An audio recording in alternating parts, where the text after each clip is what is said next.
Hey everybody, Dave Moorhead here. Today we're going to make a delicious Indian dish, vegan red lentil curry. Here are the ingredients. The ingredients will also be listed down below the video. Here's what we're going to make. Let's get started. Wash the red lentils in the strainer before using them. Put the cumin, coriander, chili powder, curry powder, garam masala, salt, turmeric, and black pepper in a small bowl. Heat a large deep skillet or large saucepan over medium-high heat and add the coconut oil. Once the oil is shimmering, add the garlic, ginger, and serrano pepper and cook for 2 minutes. Stir frequently to prevent the garlic from burning. Uh-oh, now you're going to find out my little secret. I get my ginger from inside a tube. Shh, don't tell anybody.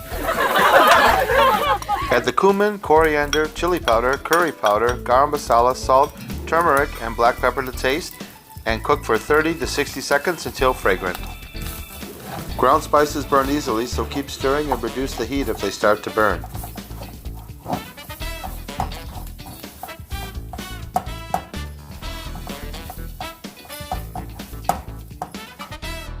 Pour in the vegetable broth and use a wooden spoon or spatula to scrape up any brown bits on the bottom of the pot.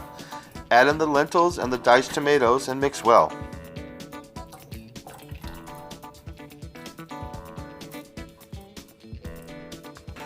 Reduce the heat to low and cover the pan with a lid. Simmer for 20 to 25 minutes or until the lentils are cooked through and have mostly softened. If you find that the lentils are not quite soft after 25 minutes, add a few spoons more of broth or water and cook for another 5 minutes. Remove the lid and stir in the coconut milk, almond butter, along with salt and pepper to taste. Continue cooking on low heat, uncovered for 5 to 8 minutes until the curry is thickened and is creamy.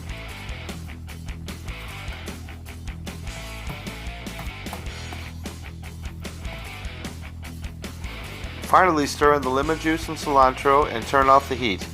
If you want your lentils to be even creamier and more on the pureed side, use an immersion blender to lightly puree the curry. Uh-oh, now you know my other secret. I don't use a fresh lemon. I think this is easier to use. I found this great recipe on YouTube on the Rainbow Plant Life channel. Check it out. I highly recommend you subscribe because the recipes are great. I see that Nisha also has an Instagram account and she also has a cookbook available, so I'm going to check that out soon too. Alright, I hope you enjoyed this dish. I thought it was amazing. Enjoy. Bon appetit. Please let me know in the comments if you try this. I think you're going to really love it.